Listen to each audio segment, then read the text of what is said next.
দিয়ে খাওয়া দাওয়া হচ্ছে। সকালবেলা উঠেই বোর হাতের মিষ্টি আলু তরকারি, সেই আলু আর করল্লা দিয়ে ভাজি। মজার তরকারি খেতে কি যে মজা। এটা হচ্ছে যে আলু আর করলা ভাজি। আর আরেকটা আছে, ক্যামেরায় ময়লা বসে নাকি,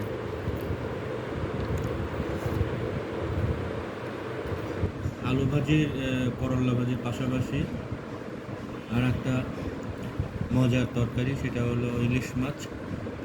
কি দিয়ে রান্না হয়েছে বলো মূলা তো? দিয়ে নাকি এটা? না, কুমড়া ও দিয়ে। সরি সরি, কুমড়া। হ্যাঁ, ঢাকা শহরে এটাকে জালি বলে, হ্যাঁ, আমাদের এলাকাতে চাল কুমড়া বলে। চাল কুমড়া দিয়ে ইলিশ মাছ ছোটবেলায় অনেক খেয়েছি।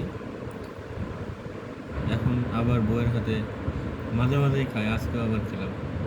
খুবই মজার হয়েছে তরকারি। হুম, খুব অনেক একবার মজা নাকি হয়েছে, নিতে নাই। অনেক বেশি মজা না। হয়েছে, তাই আবারও ভাত নিলাম।